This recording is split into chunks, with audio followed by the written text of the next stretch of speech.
It's a beautiful Thursday out here in the center of Unity, Abuja. I hope your own end of the earth is beautiful and that you're doing great.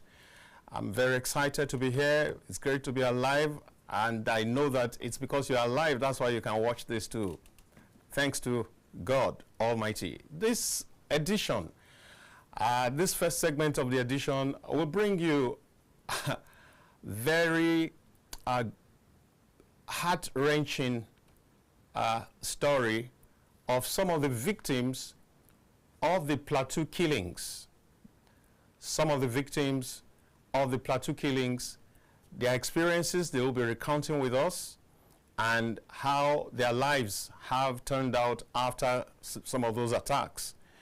And so this right away, my name is Dayo Omogun, of course, and we're getting through to you from KAFTAN TV, King Adebayo Film and Theatre Arts Network Television, and from the Abuja studio. And I have with me Mark Lipdo of the Stephanos Foundation. They take care of victims, and they also provide practical care. Mark, you're welcome.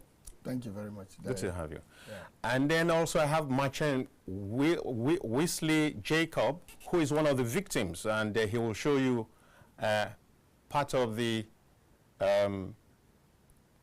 marks he got from the attack. Wesley, you're welcome. Thank you very much, sir. I start straight away with Wesley. Sir. Now, maybe you should show to the world what happened to you, and then you tell us the background story. Okay. So this is what happened. I lost my hand, and also your wrist was cut off. Yes, was cut off on my thumb. And your what? Thumb. This thumb. Yeah, the thumb on the other hand. Yeah. So the one wrist cut off, and the thumb on the other hand cut off also. Yeah. What was your offense? No offense. Just attack. Just attack. Yeah. You were not engaged in a brawl No with anybody? Yes, sir. There was no quarrel with anybody? This happened when? 24th December 2023. 24th December 2023. Yeah. Complete strangers just came into where you were, Yes. got access, and then tell us. Okay. What happened was that 24th 2023. The 24th December. Christmas Eve. Eve. We were at home around 4 o'clock in the evening, preparing for the celebration, and we had a call. In the evening where? In the evening in Bokos. Bokos. Bokos, Plateau State. We had a call that they are attacking some villages in our communities. And when we woke up, we said, okay, let's go and check and see if it is true or what. So in the process of going out, we met also the attackers coming to our own community at around 4 o'clock in the evening, and they couldn't succeed going into the community at that time. Okay. At that 4 o'clock? Yes, at that 4 o'clock, around 4 o'clock till evening, like that. So what happened was we thought it was over and everything was cool, but to come back home, we saw other communities near my own community burnt up and on flames. And by calls, we heard that they killed so many people and so many houses were destroyed. So, but fortunate for us, our community was not among that at that time. So it came to pass around 9 o'clock in the night, they came again. They came for another attack at the same time, and in the process of the attack, and that's where I got this. And at about what time was this? 9:30 to 10 in the night. 9:30 to 10. Yes. Now tell me, what's the name of your particular community in Bokos? Okay, the name of my community is Chirang community. Chirang. Chirang in. All right. Okay. Yes, and this happened when around that time I were in the process of the attack, and I don't know how comes I just heard a sound, and after hearing that sound I perceived something happened to me, and I was out. I couldn't know what is going on or what. The next thing I I found out was I'm still alive, and I couldn't see because my eyes was affected, both eyes with blood, and I took my hand to clean my face. I saw that it's like the hand is having problem. I took the other one, still I could not clean my face to see what is going on until I came, my friend, one of my friends in the community came to rescue me from there, and taken to hospital around 10 o'clock in the morning in the town, that is in Jos Teaching Hospital. That's where I received my treatment, and I regained my strength, and with one eye missing. One eye is missing right now? Yeah. Which side of it? This side. That's the left side? Yeah, the left side. Blinded permanently? Yes, blinded permanently. I only see with this one. Now, in all of this, how long, what time span do you think that this took?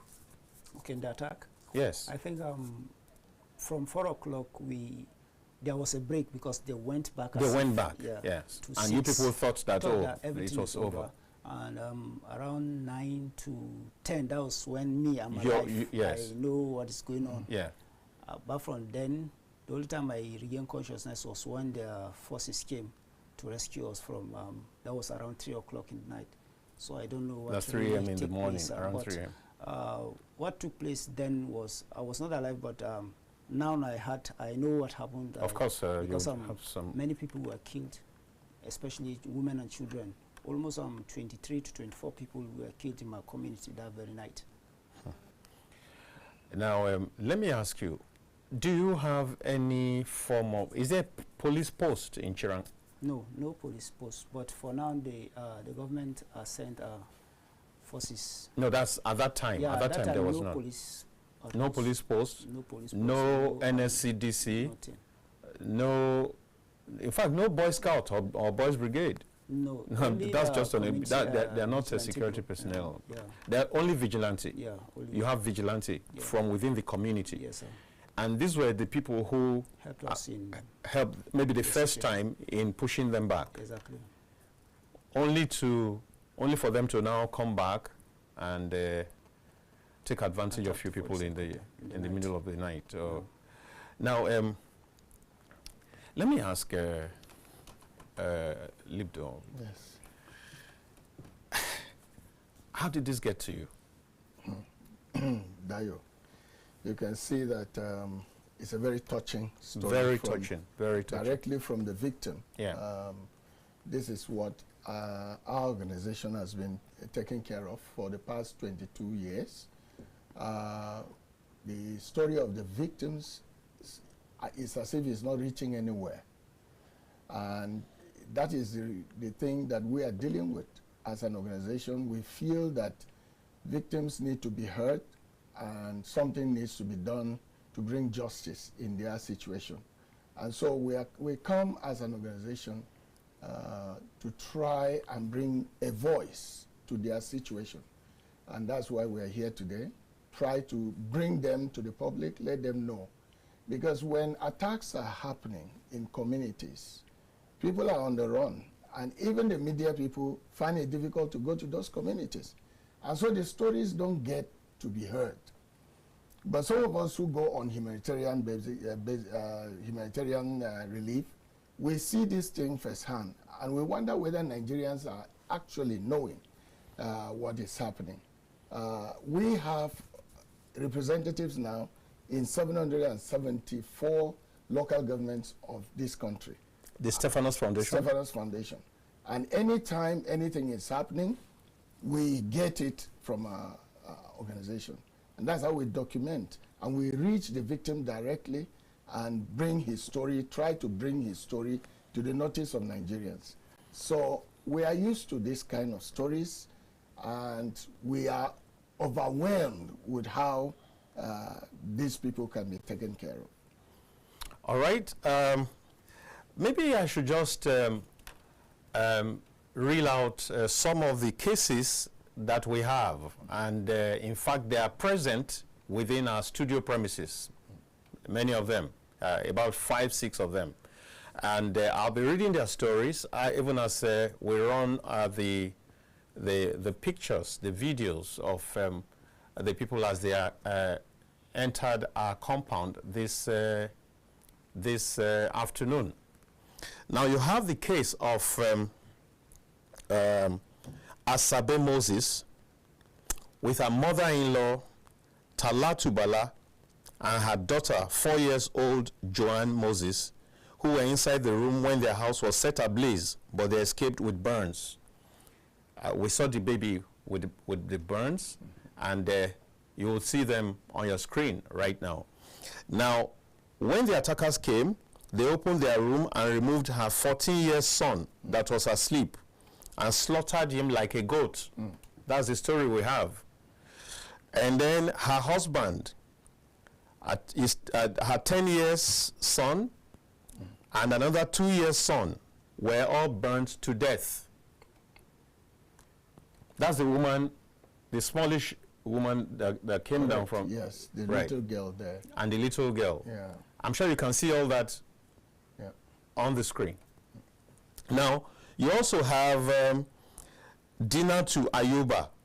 She was attacked on 23rd November 2024 at her village in Tamisho along Horti, Manguna, and broke her forehead with blood all over her body at about 9 p.m. Exactly. The Fulani, I'm reading from a given report, the Fulani were thinking she was dead.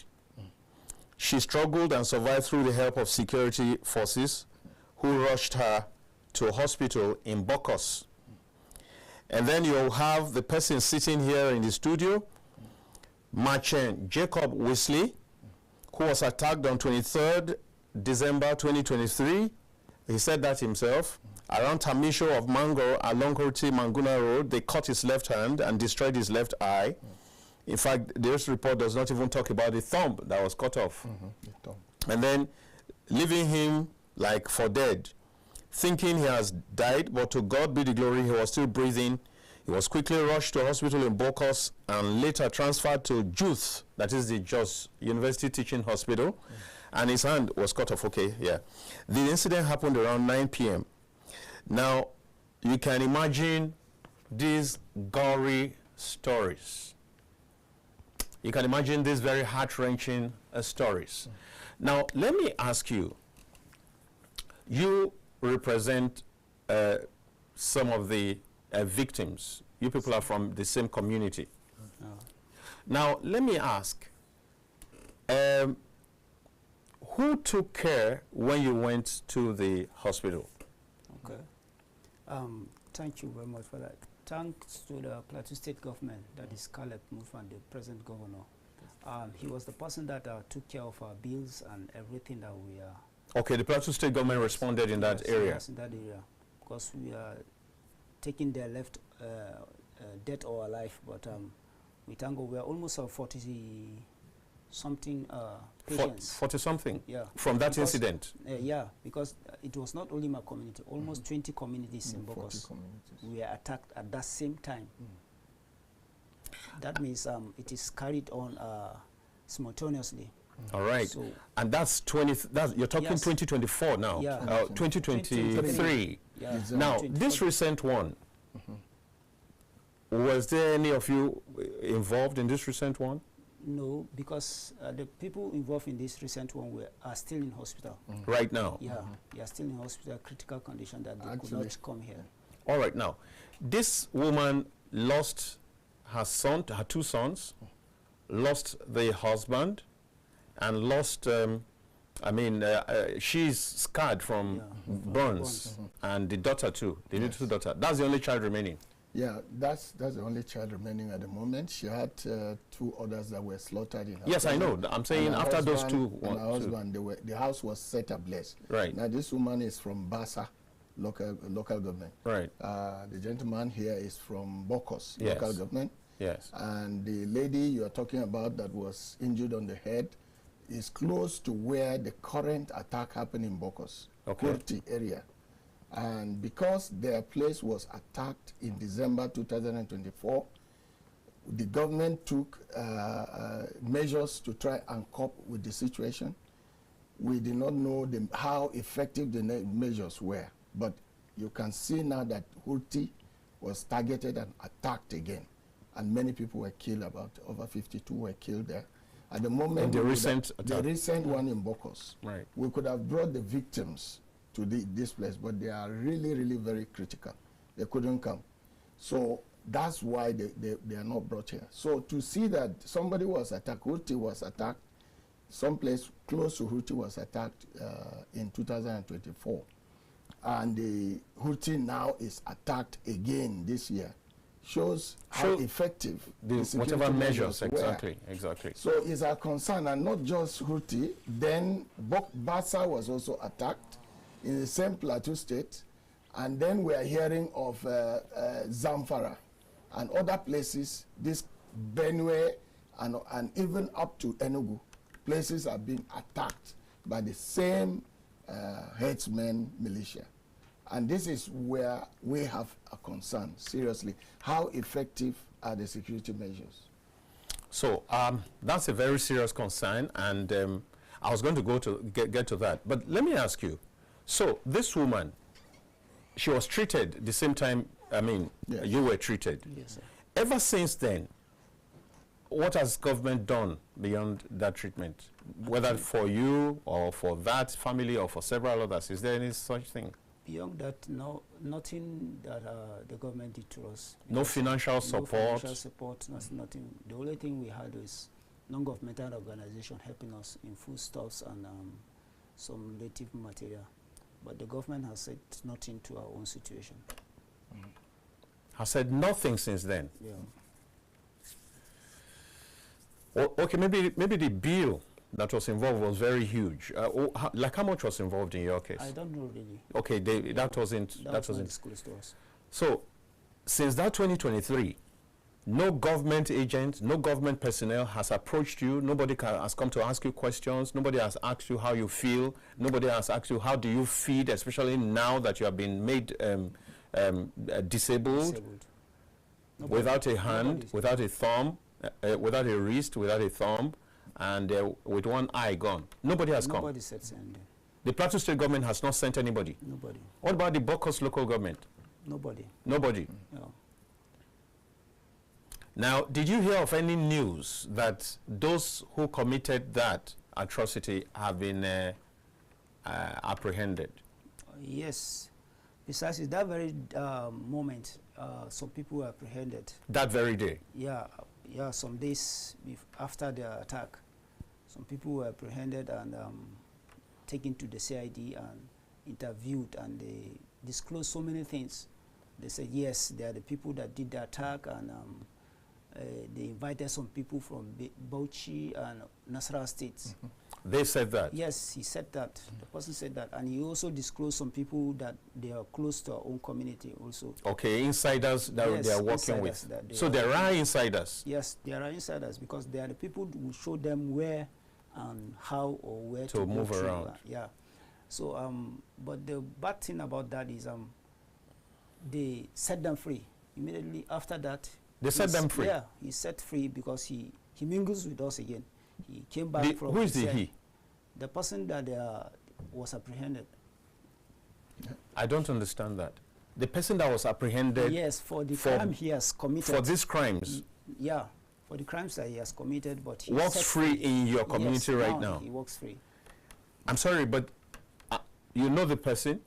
We know the person by name. You have his name? Everything. I think he even said his name. It was on social media. Yeah, his name is on social media, everything. He said his name and everything. Oh, the name of the person is on social media. In which case it's in the public domain. So what's the name? I don't really know his name, but I know him by face. You know by personally? Because we meet personally. And nothing has happened to him? Nothing. But he didn't do this single-handedly, so it couldn't have been one person. Yes, he said the people involved in the issue, but nothing was done to him. Nothing was done till now? Not that we know of. I need to find out further. Yes. You have been working with them, yes, supporting them. Yes.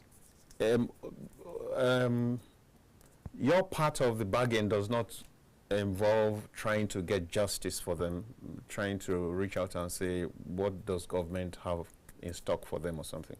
Yes. Dayo, you know, governance governance is actually the sole responsibility of the administration.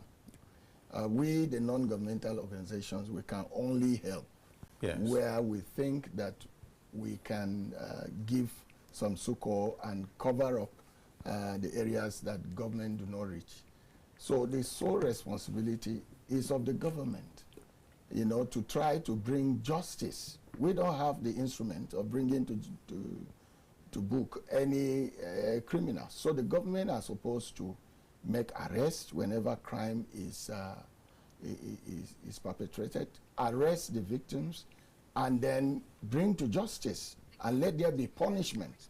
And that's how you can find out that people, other perpetrators, will be scared to go into the same act. But repeatedly, all over Nigeria, we've had this kind of the same story. Like I told you, we have 774 representatives all over this nation that cover this same concern.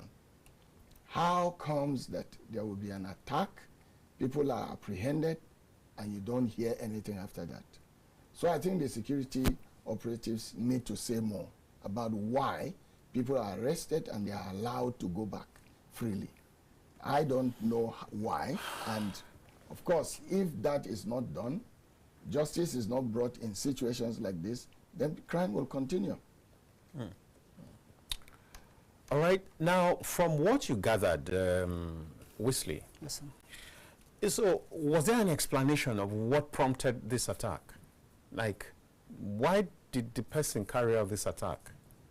So we can't tell specific because this attack started somewhere back when they came, the Fulanis came to our own communities for shelter and the rest for space of grazing. You know, what they did was also the indigenous people of Bokos also have cattle to rear. They were rearing cattle. But what happened when these people were accepted in our communities is they were stealing our own cattle. Our cattle, day in, day out, the cattle are lost here and there. So after that, they went into killing our own traditional rulers, one after the other. After then, attack starts. You hear attack here in this community, attack there in that community, one after the other. Nothing is being done to that. That is what is happening presently. So you think this has to do with issues of grazing? Like that of 2024 December, no fights, nothing. There's nothing to quarrel about, and they just attacked us just like that. No, before then, before that incident, the date of that incident, think back like a month before, was there something? There was nothing on ground that we quarreled about, nothing. That means they have something on mind. That means they have something they want to achieve. What I mean, just be as free as possible. What do you think could be at stake? What is at stake here is they want to grab our own communities. They want to grab the your communities and space. That is grab land. Yes. That is land grabbing. Land grabbing. That is what basically we are thinking of, because most of these communities, they are like in one community near my own community was burnt down and everything destroyed.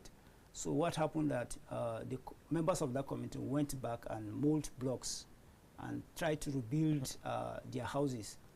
Overnight, they came again, they destroyed the houses that they built, until when the chairman of the local government talked about that before they left the building standing. That means they are fighting for space and our lands.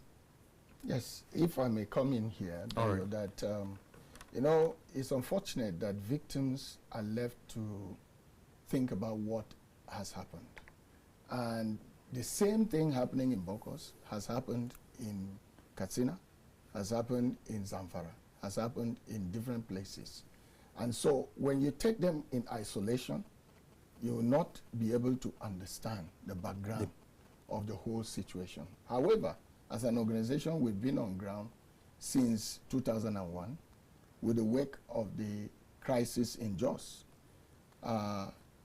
It brings to mind again, Jos Main Market has been burnt again just yesterday. You know, and it brings to memory what happened in September 2001, September 7th, before the popular September 11 that happened in New York. But it's like we are targeted most of the times because of who we are as a people in Plateau State. What happened to America happened similarly to us. So somehow somebody is controlling a narrative that targets a particular set of people. Our concern as a non-governmental organization is that the victims happen to be our constituency. We are Christians and we exist in northern Nigeria. But that each time this crime comes, it affects Christians. And they are targeted. If you remember, in Sokoto, a girl was killed and burnt. And somebody even came on the media and said, I was the one with the matches, saying I was the one who set her ablaze. Up to today, Deborah has not received justice because the person, we don't know if he was apprehended. And even if he was apprehended, we don't know whether justice is being done in the situation. But we've not heard about it. And if crime is permitted by lack of justice, people will continue to get emboldened. Our society is becoming like criminals are rewarded. Hold this way. Criminals are being rewarded for being violent.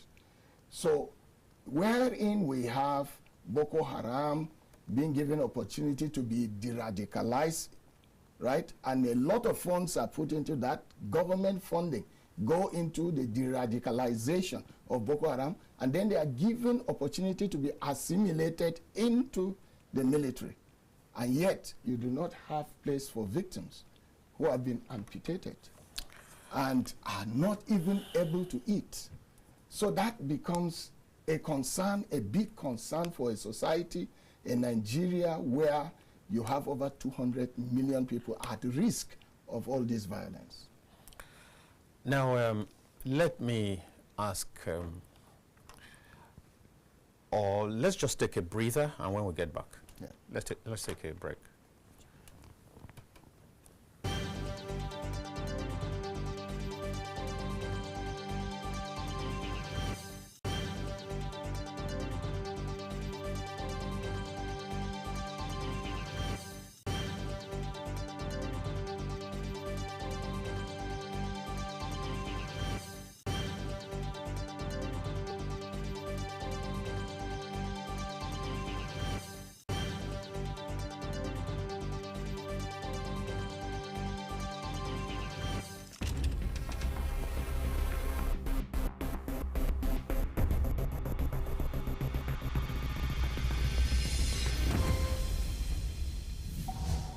In the beginning, God created a beautiful world.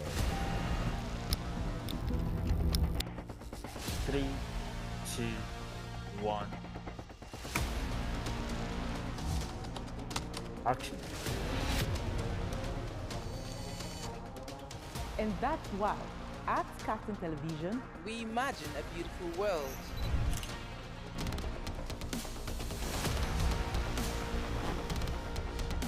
We are not just bragging. We blaze the trail in broadcasting. And it is about you. At KAFTAN TV, broadcasting is not just about information, education, and entertainment. It's an aggregation of all you need to know in Nigeria And around the world to create signal. At KAFTAN Television, we have all it takes to be on top in broadcasting. Our mission is simple: to project Africa in a truthful yet positive manner. Wait, we're coming to you in style. Here we are, starting from September. Take a look at what the facts are. And as you say on KAFTAN TV, imagine a beautiful world.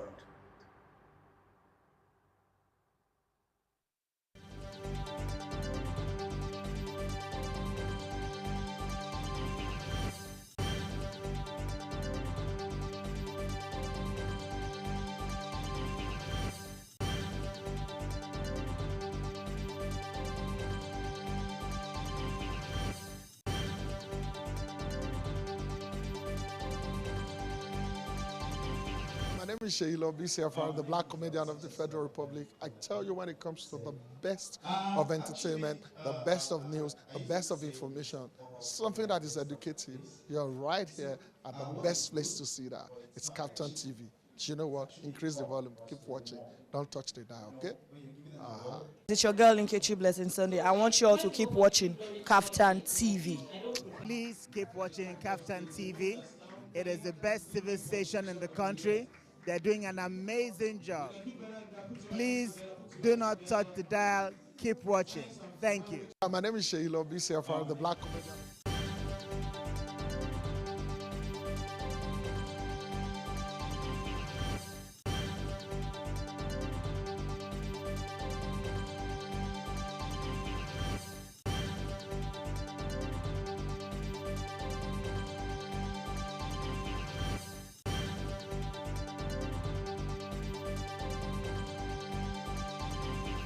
Imagine a beautiful world. That's our slogan at KAFTAN TV. Hello there, I am Ruben Okala. Hello, I'm glad to have you join us again on the News on the Hour, reaching you live from our studio in the nation's capital.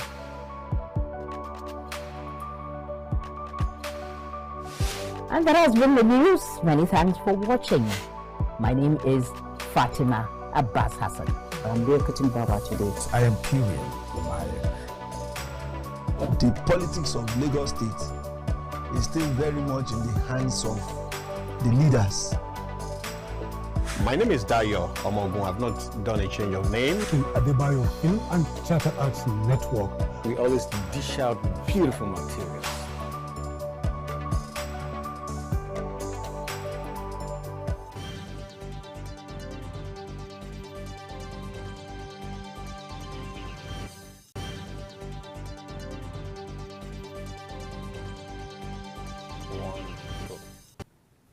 Welcome back to The Polity, coming to you live from the Abuja studio of KAFTAN TV. KAFTAN TV stands for King Adebayo Film and Theatre Arts Network Television, not kaftan that my guest is wearing.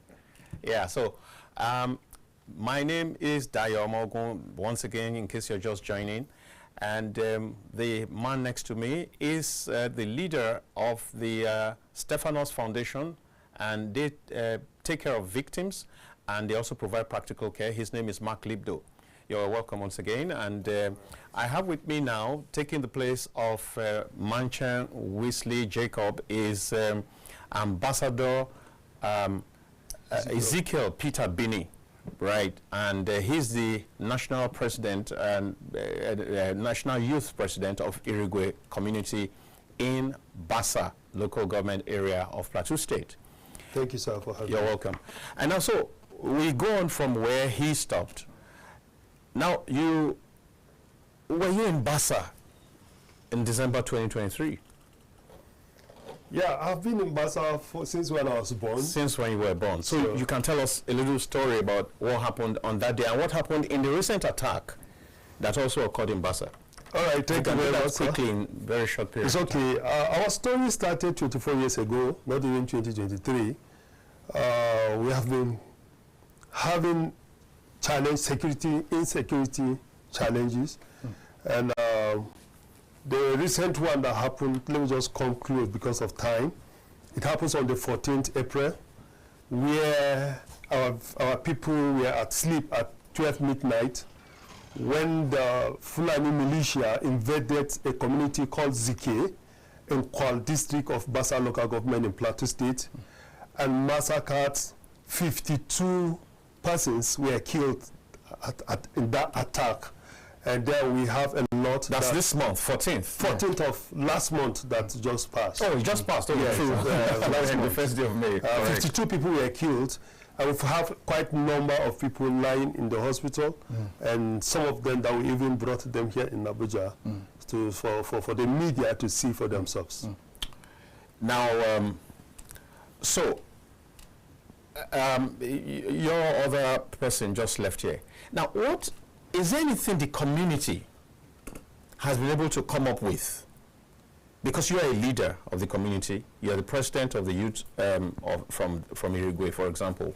Is there something, an idea, is there a form of mobilization of youth or anything that the communities themselves have put in place? Because you see, like they say, even if you're going to die, you can die sleeping. Abi? It's only a tree, they say, that will hear that I'm about to be killed and or uprooted and stand there and remain. Is there anything that the community is doing in this regard? Well, talking about the community mobilization, you see, sometimes these guys came in numbers. They came with sophisticated weapons, and as a community, we are not even prepared for that. It's a peaceful community. People are peaceful. People are law-abiding. We have never for one day planned evil for anybody. Because let me just change the narrative. People tag it as communal clash. We are not having any clash with anybody. So what do you think is at stake? It's a pure genocide, pure ethnic cleansing, and pure calculated attack. And they also grab our land. That is exactly what is happening to our people. Yeah. Wesley Jacob mentioned land grabbing, and you have said land grabbing also. That is it, sir. That is purely what is happening in Plateau State. Ethnic cleansing. Yes, sir. Which ethnic group is cleansing which ethnic group? The Fulani are the one doing all the killings in Plateau. I said that without any missing words, because why? We have seen them. We have mentioned names into the security. Some of them have been arrested and released. And even when they come to attack, you hear them speaking full. So recently, sir, let me tell you, the leader, the chairman of the coalition of Fulani made a statement before even our own attack. He gave condition to the Plateau State government that if the Fulani that were arrested are not released, if grazing route is not given to them, that there will be no peace. So we are calling, he should be arrested, because she should take responsibility for the attack that took place. Okay, it was shortly after that pronouncement. Yes, before this killing took place, that of our own and that of Bokos. So he should claim he should be arrested. So as we speak, there's been no arrests, there's been no nothing. There is no any arrest, sir, concerning the 52 people that were killed. No arrest? There was no arrest. It was on Monday when they came to Tegbe, another village again, where they killed 2 people and injured one person that is lying critically in the hospital. Even yesterday when I was coming here, he was taken to the theater to be operated. It was when that one happened, a soldier was also shot that they have to repel and got 2 people. I just heard that they went again through the report they got from those that were arrested. They now arrested 3 people again. But the previous one that took place, nobody was arrested. Well, let me remind the viewers and probably this. Let me just say that just before you come in. Okay. Just in case you want to speak on this, the phone line is being made open now. The number is 08029938365. Please, let's have your own calls too, even as we speak. Please go ahead. Right. Yeah. I'll remind the viewers that it's not the first time that we've heard of jailbreaks in Nigeria. It has happened in Jos, and where the Jos prison was attacked at a very quiet moment, that we saw armed militia came to the prisons, attacked and burned the place, killed even some of the warders, and took away their people. We also remember that when Barkin Ladi was continuously being attacked, and some Fulani were arrested and put in Barkin Ladi prison, the Fulani people went and attacked the cell and released their people. I want to believe that you mentioned the Fulani with... Yes, because it is on record. Oh, it's on record, yes. And even now, it is not in doubt that the governor has said that some arrests have been made and the governor are making effort to reach to the kingpin. So this we have had repeated. No, if you have mentioned, he has talked about Fulani, I think Wesley talked about the Fulani, you have also talked about the Fulani. Right. Among those who have been arrested thus far, are there Fulani elements? I have not come across those arrested, sir. But I remember. He's saying yes. Yes, I remember. Yeah. Let's take this call. Hello, you're welcome to KAFTAN TV. Hello. Hello? Oh no, I guess there's a problem. Please do call back. I think there's a problem connecting. Right. Now, so, you say there have been such elements. Yes. They are the ones arrested, there were Fulani among them. They are Fulanis. Everything about them is Fulanis. Even when they come to attack, they speak Fulani. Yes. And so what I'm even, talking about? even the previous guest that you have here said so, that the leader, the kingpin in the Bokos was arrested. It was on social media, the man confessed that they brought people from Nasara and other places. And that he was arrested and was released, yeah, and he still mingles with the system. Moves around the community. Hello? Hello. Yes, you're welcome. Yeah. My name is Emmanuel Rajibari from Oyo State. All right, do us a favor, cut down the volume of your TV set and maybe walk away from it. Okay. Like I wanted to say. Yes. This can happen in the 19th century when the Fulani entered through the north and captured many places. Yeah. They wanted to enter Oyo State. It was the learning side that the Yoruba people from our area and set them back. So it is the same thing they wanted, they have in plan. They are planning to capture some land. They discovered that we have good terrain of land through what we call it, that can be of their advantage. And government are looking at them, doing nothing. It's not fair. Thank you. Thank you very much. Now, ordinarily, do you see these people with weapons within your community? In fact, some of them even grace with weapons, sir. With weapons. Weapons. And these are sophisticated weapons. Yeah. These are, in fact, when they come to attack, if you saw even the soldiers, I think sometimes one of the reasons why the soldiers don't even want to go close is because the kind of weapons that these people are using is far, far, far, far more sophisticated than the one they have. And you know, nobody wants to risk his life. So they have weapons around. They have, in fact, even some of them that were arrested, they even said where some of these weapons are being kept close to us. Mm-hmm. Hold your thoughts. Hold your thoughts. Hello? Hello. Good afternoon. Yes, you're welcome to KAFTAN TV. Thank you. I follow this program in the morning. Right. What's your name? My name is Matthew Joseph. I'm from Adamawa State. Okay, go on. You have a contribution to make. Do it quickly. Thank you. This Fulani issue, because the Fulani are supporting from government. That's why Fulani are doing everything from everywhere in Nigeria. Nobody arrested the Fulani reaching into the judge. You will see Fulani working with AK-47 in the bush. Nobody will arrest the Fulani man. But if the security man see you with a local gun, the security will arrest you. But Fulani will working with the AK-47 in the bush, in everywhere. Nobody will arrest the Fulani. Just tell the government the truth. If the government are ready to protect the interest of people in Nigeria, it's about to arrest the Fulani people. How can somebody will call to the state government and tell the state government that if you not release the Fulani with that not peace in that area, but do not nobody arrest that man? Mm. That is no good.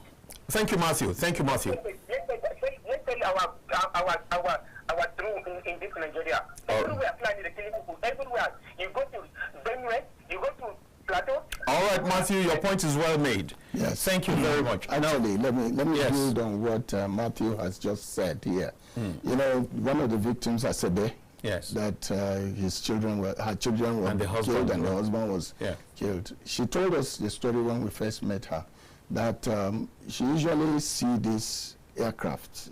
She said a jirgi, so jirgi could be a helicopter or anything. Oh, yes. That usually each time that jirgi comes to their environment, that something must happen. It's about to happen. Yes, so she was in the farm this fateful on Friday.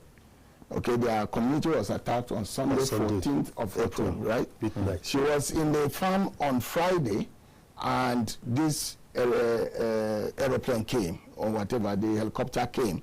And she told her children, one of them 10-year-old, the other 14-year, let's go home. Because each time I see this aeroplane, something must happen.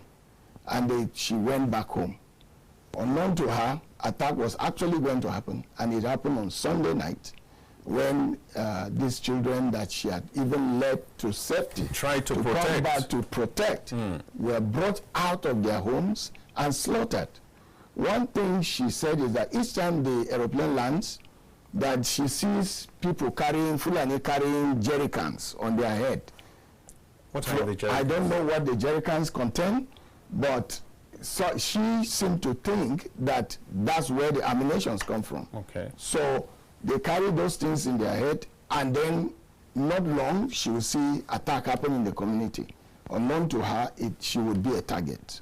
And so some kingpins, some very elite have some interest. They must have had. So you agree with Matthew? I agree with Matthew in government are that involved. if a helicopter can fly into the Nigerian airspace unidentified, then our security should be questioned.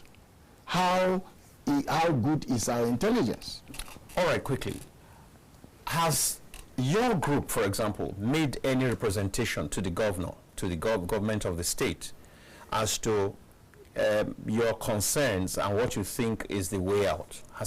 Do you have such engagement? Well, we have done that on several occasions. 2021, we even come together. Our paramount ruler said, with that cannot continue. Let all the Fulanis that have stayed with us, they should come together. Very good, okay. So we set up a committee. Yes. And we came up with 17 points agenda that everybody should abide by it, which we call it a peace path. Yeah. All of us signed and agree such a thing should not happen. But that, none of the 17 points was... Very good. Indeed, this was a twin... I was going to ask whether you had an engagement with the Fulani, and that's what you're answering now. Yes. Now, I'm also saying, okay, you say you people came out with a 17-point agenda, which you tagged the peace path. And every one of us should follow. Right. But they never follow anyone. Let us into a number of the items on the agenda. Yeah, one of it is there should be no killings again. Henceforth, from that time, there should be no killing either from the Igwe or from the Fulani. There should be no destruction of farm crops. The Fulani who used to stay with us that they have packed out, they should come back through their ardos. The ardos should come and build. By the time you have your house here and you have a native house here, I know definitely you not allow anybody from outside, or you not go and hire anybody from outside to come and make destruction on your own neighbor. Yeah. We told them all this and they agree. But they never came back. They never As I'm came speaking back. now, there's no Fulani. The killings continued. The killings continued. Farm crops were extinguished. You farm your crops. You come back the following morning. It's like they put cattle to eat up. What was the pact? What was the part of that pact that had to do with Uruguay, with your own people? Yeah, from the paramount ruler, the government took over it and they process it. Okay. So we now agree and we come together. They sign it. No. What was your own? If we are in a partnership, if we are in an agreement, there will be deliverables from you, and there will be deliverables from me. Yes, that's what makes an agreement. That's right. Yeah. So if they were not to kill, they were not to destroy farm crops. We were not to kill any of their cows, because sometimes when out of anger, when people go to the farm and they discover maybe they just go ahead and start sending the cows away, or maybe kill one out of anger. But so we agree too. You say out of anger. Usually, it's in reaction to. It's a reaction sometimes when that happens, but that has not even been happening often. No. You see, so that's the concern now. When we leave this kind of processes to be handled by communities, how effective can they be? One thing I'd like to ask probably you or the viewers is, have the Fulani agreed that they are the ones killing? Well, if they have agreed that they are the ones who kill, what have the government, central, federal government, done to the Fulanis when killings like this happened? Yeah, but I mean, that's a question that apparently is directed at the Fulani or directed at government. The thing is, I do not think that it has gotten to the point where any set of people will come and say, we are the killers. I don't think. Hello? Hello? Hello. Good afternoon. Good afternoon to the panelists. My name is Mohammed. I'm calling from Medjugorje. I'm watching your program. All of us are watching you very well. Thank you. Thank you. Captain, if we like it or not, Captain is the clothes we are wearing. Okay. Okay, so you have 1 minute. Can we manage 1 minute? Okay, please. This issue of this complicity, there is no need of apportioning blame. You know, we in Medjugorje will suffer for casualties of Boko Haram. Everybody knows what it is. If you people cannot organize yourself and provide a kind of intelligence, self-intelligence, honestly, you continue to be putting in the bush. Helicopter that is coming, it has been coming to Bono State. We have been complaining. Some of them, they are NGOs. We don't even know what they are looking for in our country. But we continue to blame our own self. Fulani that is in job will not be using helicopter to come and kill somebody in job. No. But generalizing the name Fulani. Sometimes I don't even understand what we are doing. And this Fulani not Plateau State indigenous. They are there for 200, 300 years. They are indigenous of Plateau State. But how can somebody from Plateau State be using this thing? Somebody is using. That's why if there's a crack, somebody can pass through it. This is a kind of psychological something. We must look for the solution by ourselves. We shouldn't continue to be blaming ourselves instead of looking for the real troublemakers that is coming with that helicopter. Thank you. Thank you, Mohammed. Thank you, Mohammed. We've got to go. We have basically about 2 or 3 minutes to go on this show. Now, quickly, you were talking about how the governor took it up. What was the end point of that? And then maybe after that, you just give a parting shot. Okay, well, the governor brought us together. At the end of the day, after all the processing, we signed that part, which it was agreed that we should follow. Now, let me say something. Each time we have been attacked, the general name given to the attackers is the unknown government. But when they call us for engagements and meetings, it's the Miati Allah leaders that goes there to represent. Who are they representing? Are they representing the unknown government, or they are representing the attackers? So this thing need to be clear. You cannot be telling us unknown government, and when we go for meetings, we see the Miati Allah leaders representing us. Representing who? Who are they representing? So I think next time when we go for such meetings, they should be arrested, so they should take responsibility. Let's know those that are attacking us, then we can go ahead with any engagement that we need to do. Yeah, that's a good way to leave it with you, and maybe I can just slot in this before you come in. Hello? Hello, good afternoon. Good afternoon. We have 30 seconds. Can you manage 30 seconds? Okay, please. What's your name? I'm watching. My name is Sunday from Bauchi. From where? Bauchi. Go on quickly. Okay. In respect of my contribution here is, you see, we cannot keep our eyes open and see people killing every day, and in the name of unknown government. These people you are seeing calling themselves Fulani, they know where they're coming from and who is paying them to do all these things. My own opinion in this matter is, let the youth, they have big men in those communities. Since the Fulanis are coming to the community to come and kill, let the big men in those communities should also provide arms for the community to defend themselves. Without the community defending themselves, this thing will continue like that. But let them also have their own arms. Let the youth also provide arms for their people so that they can be able to defend. Let them know that they are talking of. All right, Sunday. They are not abiding people. All right, Sunday. You made your point. Thank you. Yes. Okay. Now, let's take this breather so we can know how far we can go. Right.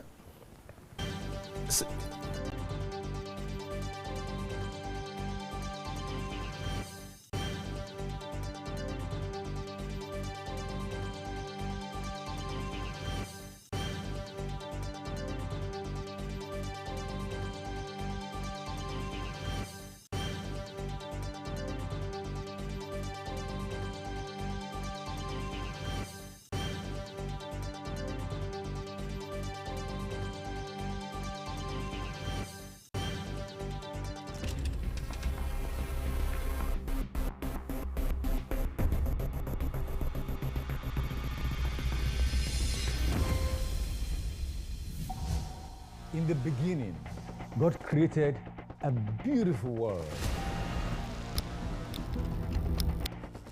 3, 2, 1. Action. And that's why, at Kaftan Television, we imagine a beautiful world.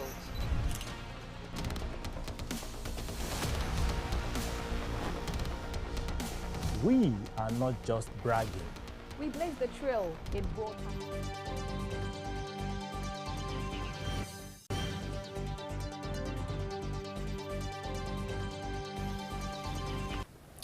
All right, welcome back, viewers.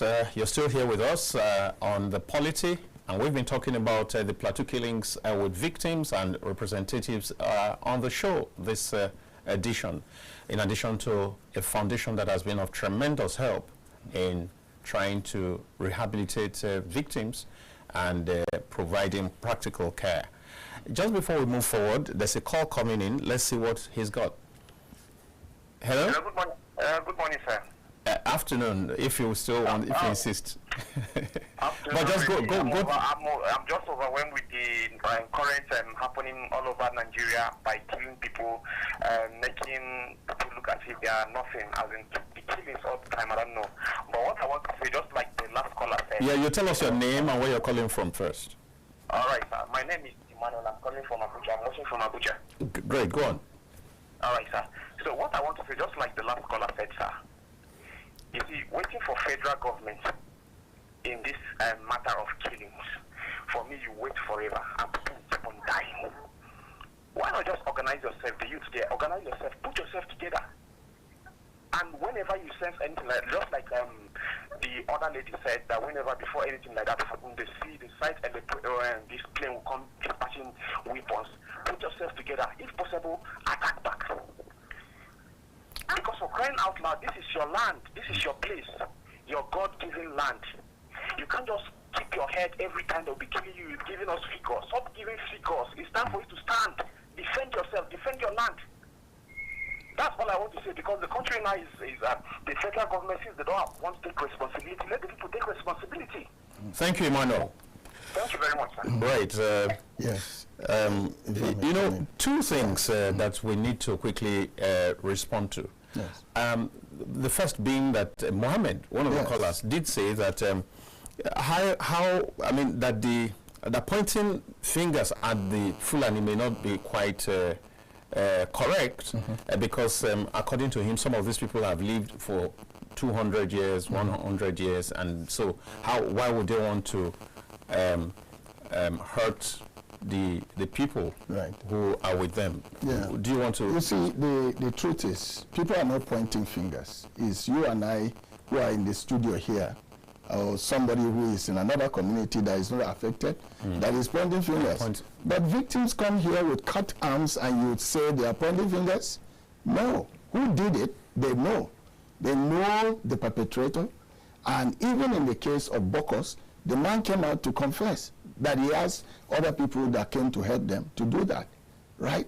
So my concern, Dayo, is that as we sit in this country thinking that we're in a safe country, many people are beginning to nurse ideas of self-defense. And my idea of self-defense may not be the same as yours. And how I perceive my perpetrator may not be the same as yours. My concern is, if government is not going to coordinate itself properly for people to be, for this situation to be controlled, there is going to be a chaos, an anarchy in the country.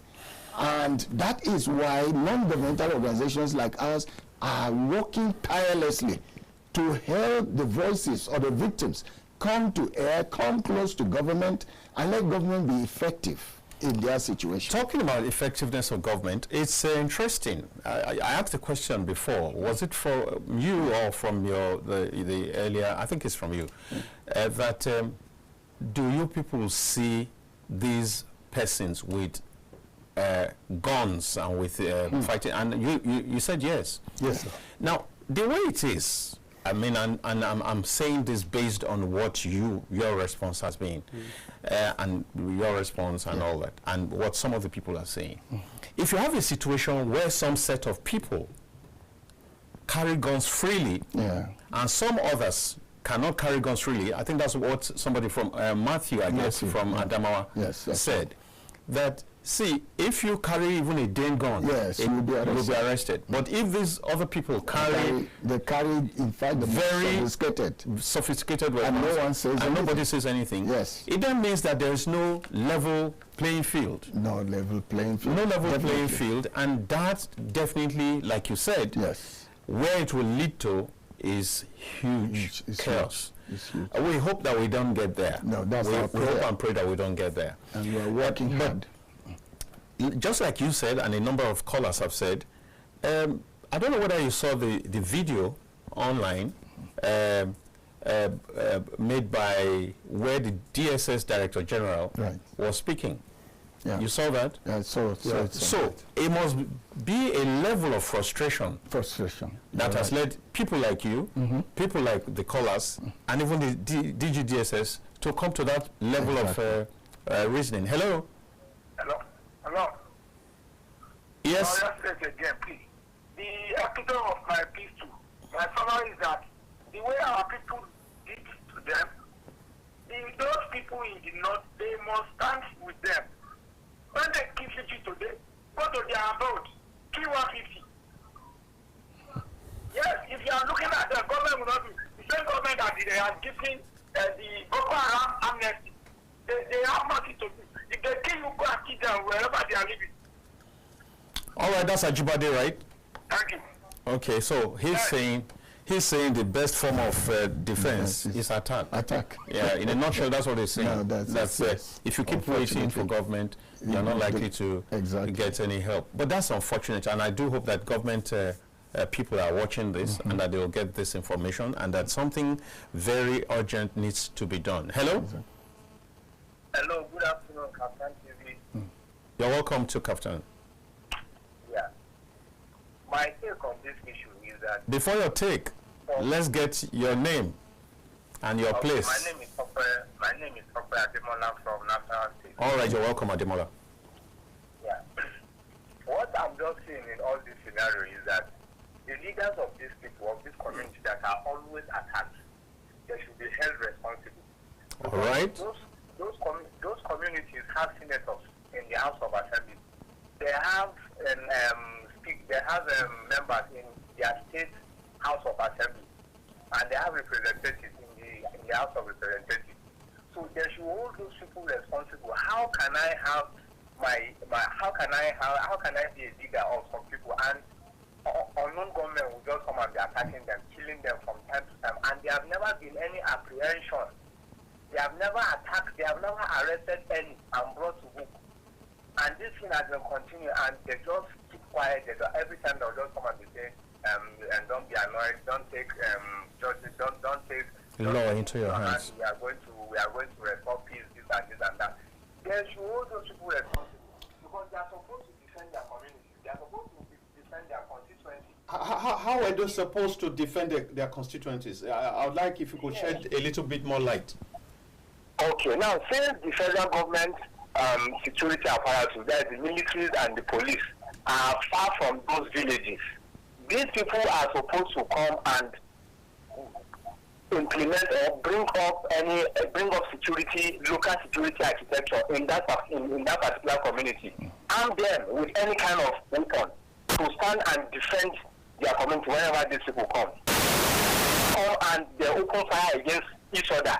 Let's say they came in their numbers as they usually come with their motorcycles. Those people try to attack even if it is 5 or 10. I'm telling you, they will stop it. Right. And by the time they were able to capture one and make sure that justice is out, that one will leak the secret of the rest.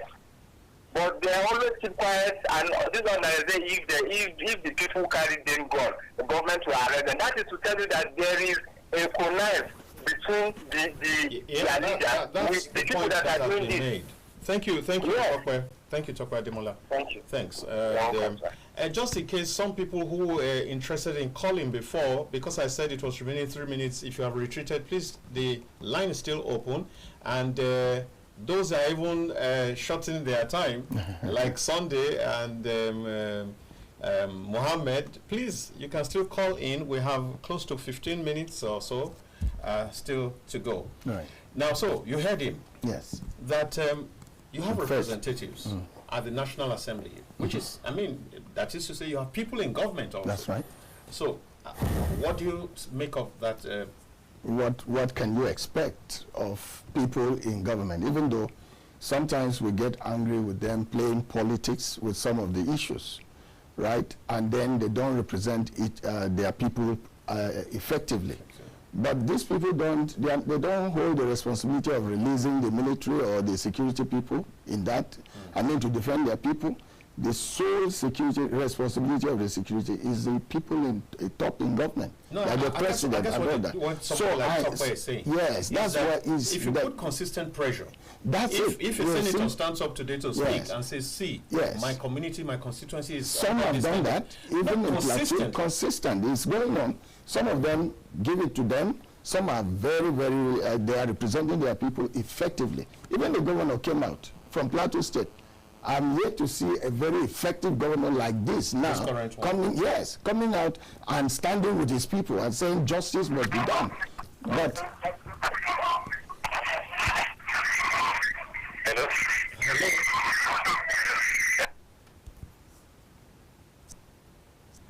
now go on. Yeah, that justice must be done in this situation. So government, the governor and some of these representatives are doing their best on the ground, right? But this real security architecture has to be redesigned. Like I hear what most of them are saying, that they should get the community themselves to learn how to police their environment. That to me is a thing that sounds to me as the way forward. So if I have a community here now and it's unsafe, I have to look for the way to make it safe. And then government can key into those intelligence within those communities and find out how to, bring in more support and enhance their own little security on the place. But if the people, the intelligence from the ground is given to the government and the soldiers or police do not come to the aid of the people, then of course they won't be effective. And when you talk about, let's do this. Hello? Yes. Hello? Hello? Yes. Hello. Good afternoon. You're welcome. Good afternoon. Yes. Yeah, this is Manuel from Lagos State. Bayo from Lagos State, you seem to be whispering. Are you afraid that your neighbor will hear you? No. Make yourself a little bit louder, yeah? Because I'm sleeping when I had your conversation. All right. Yeah, you see, I so much empathize with our people over there. But the bottom line that we must act is that all this incident is not as a result of action and reaction. And the second one is that if we want to get solution to this problem. Are you using earpiece? Please, we need to hear you louder, please. What I'm saying is that better. If we want to get a permanent solution to this problem, my whole candid advice is that we should allow the local government, grassroots government, to function properly. You see, the pain of our problem is that our subnational, I don't know what they want to get from it. I think if we have the grassroots government functioning as it expected, all these things will be reduced to the barest minimum. We should focus our attention on subnational. We should allow where the local government function.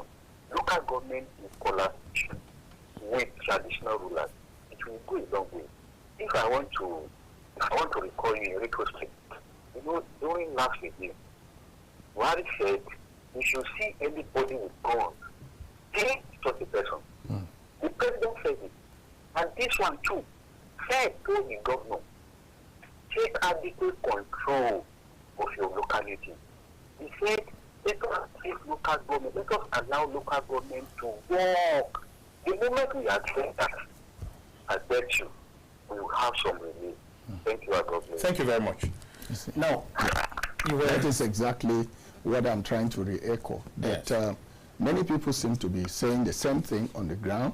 Community policing seems to be the way forward. And how do we make that happen? You can see from the Southwest that the Southwest communities came together to form a Moteco, okay? And in some other areas, you see people forming other groups to defend their communities. Is that the way forward? Why can't we look at it? I am expecting that this government will be able to do that, because let's not forget that that's the campaign promises of the current president. He said he will recruit all the youths and give them agbado and, and enable them to defend themselves.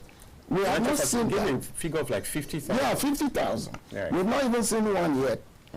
Is he about to do something like that? I think Nigerians are hungry for the solution for this situation now. And I think Mr. President, it's up to him to bring solution. All right, okay. Yeah. Hello? Hello, good evening, sir. You're welcome to KAFTAN TV. Is Sunday talking? You called before? Yes, I called before. Okay, go on.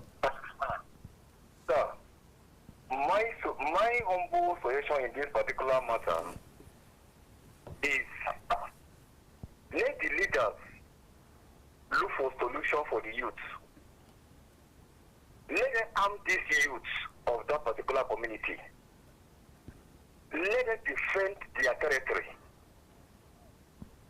There's a place in Sokoto State that the House of Assembly and House of Representatives, they bought arms for their youth.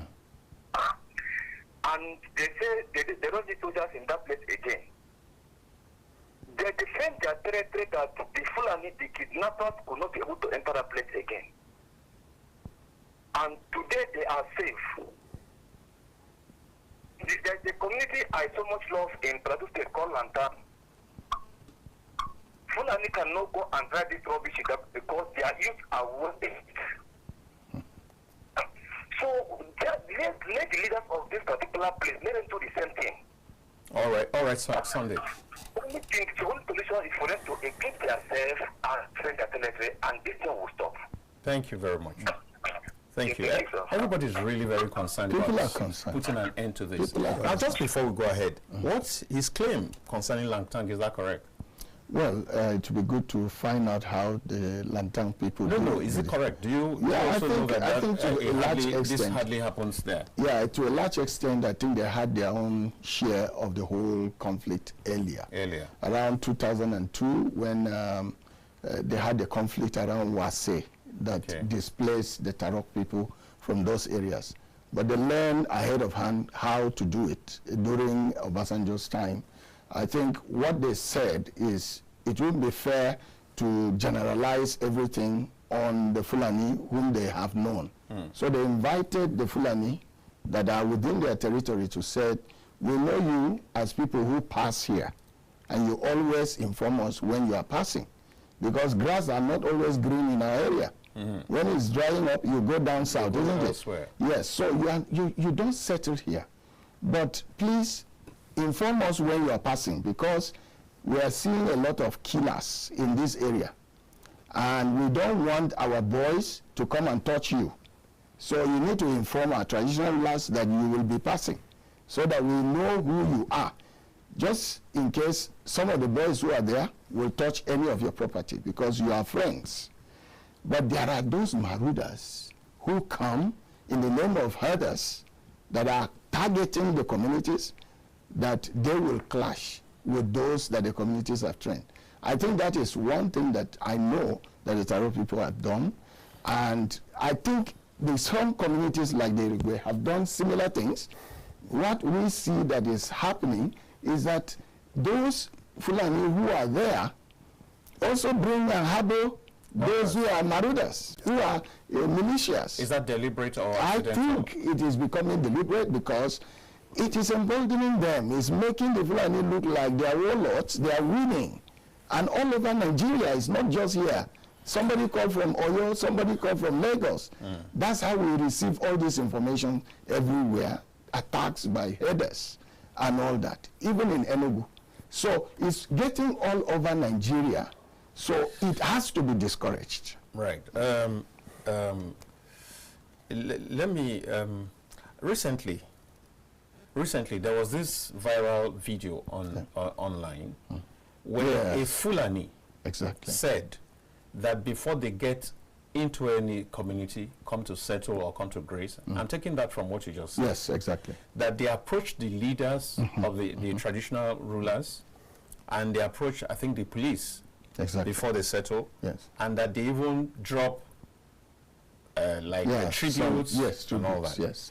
And that, so what they are settling is not outside the knowledge of the community. Please let me take this.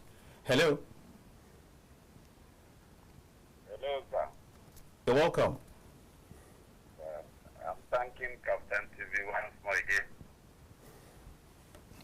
It's Abakera from Taraba State. All right, you're welcome. I'm really happy with this very program. It's really sensitizing our people. You know, it's a pity what is happening, the killing that is going on in Plateau State. If the government will like to intervene in this type of situation, they should empower the local government, because the youth in the various local government know the look and recount corners wherever these hot rooms are. So they will target the community and protect their community more better than any security man that will come from another state to secure them. So at least when the community police with the village head, they join up with the local government chairman, I think we will minimize this type of killing that is going on. Anyone that they see a new face that comes into the community that they don't know that very person, then they would know to find out where is it coming from and where is it going. And there now, when they question this now, we'll get some of these hot rooms and know how to at least hand them over to the security and deal with them. So I think this will help. All right, thank you very much. Baba Kera, right? Yeah. Yeah, thank you. And you know, today is Workers' Day. And while we should be celebrating the contributions of our able-bodied men and women, we're talking here about the loss of lives of several otherwise workers, many of them workers, many of them who should be contributing in one way or the other to the national economy. And this is where we find ourselves, and it's rather very unfortunate. Let me say happy Workers' Day to workers once again, just before this program is off. And do know that you are treasured, your contribution is highly appreciated, and maybe we'll use a few minutes to talk about that. But just before we do, let's take this. Hello? Okay, that's gone. Yeah. Now, just before we, yes, I was asking you. Yeah, actually, I'm trying to key to what you said. Yes. We take a day to remember those who have died. Yes.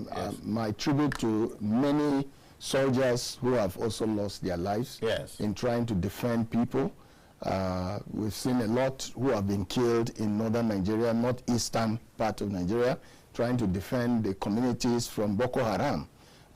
Some have been killed in Zamfara as well as Sokoto and all that. And currently, as we're talking, soldiers are still in our bushes. One was even shot in your community last 2 weeks. So this is ongoing. Our tribute to some of these soldiers who have lost their lives. We come across even their family members in my work. And we've also tried to help their children as well in schools. Because someone gave his life to defend the community that we care about. We also take care of what he left behind. Right. And it's sad when you see most of the children of the soldiers also abandoned to this. So this to us is a tribute also to take time to give tribute to soldiers. And some of our communities, vigilantes who have also died in the process of trying to defend the communities. I think it's time to also say that. Yeah, so coming back to what we were discussing, I think if this government want to do something positive in this regards, they need to listen to the people. I think Mr. President has his ears listening because he made an attempt to empower the local governments. Yes. And I remember, yes. And I remember a lot of direct funding is supposed to be going to the local government. Yes, yes. How effective is that? How have we been ensured that those fundings are going to the local government and they are actually being used in the right direction? I think Mr. President needs to put his ears down to see what people are crying about and how we can control this situation on the ground. People will really be happy with him if he can bring solution to this situation. All right, now just before we begin to go, someone was here a few days back and he was saying that on the terrorism index, Nigeria is 16th. And that this is a country where weapons are not legalized, yet you have over, from what he said, 4 million AK-47. 4 million weapons and mass, yes, whatever, in different hands, and particularly in the hands of non-state actors. Yes. And then he said that even the America, for example, where some states have legalized firearms, carrying of firearms and all that, does not have that kind of amount in the non-state actor space. Now, if we go by the calls that have come in thus far, and some of the things that you have also agreed, we will be increasing the number of firearms, arms, guns in the hands of private users. Nearly, I mean, so how does that, because when you say arm the youths, mobilize the youths, what exactly are we not going to have a free-for-all? No. At the moment, you have the criminals having it against the law-abiding citizens. So are you winning? So what we're saying is, can you help the law-abiding to come under accountability of those arms and discourage, be able to defend and discourage those criminals from having it. While doing it legally. Yes, while doing it legally. And when we have done it effectively, we arrest, we do cordon search among those criminals and take on the arms from their hands to come under the accountability of our security agencies, who will enable those who are law-abiding to control their system and their environment. Which yes. Well, I think that is why the issue of state policing comes in, because by the time the president allows state policing, I'm telling you, it's going to reduce a lot of these things that we're talking about. You think so? Yes. Do you know why? Let me ask you, because we don't have time, so we'll need to rush a whole lot of things. If you have so much faith in state police, have you seen what state SIEC, state independent electoral commissions, have you seen the result of their work? Where everybody, any governor's party wins wholesale. Do you think it's correct that I was in a media interview last week with somebody, and I brought the issue of state police. And that was exactly what he said, that the governors will use that to win election. I said, let's face what is on ground now. By the time we finish this one and the times of election comes, we now have another strategy again. But now people are dying. We are talking of election. No. We shouldn't be talking of election now, that people are dying. Let's stop the menace now. What we're saying, what that means is that if they can manipulate, if they have so much power, they can manipulate the CX, and they now have the police under their control and authority, what it means is that even you can be walking on the street and a political opponent who has connections with the governor says he doesn't like the way your cap is sitting on your head, and so they should do something about you.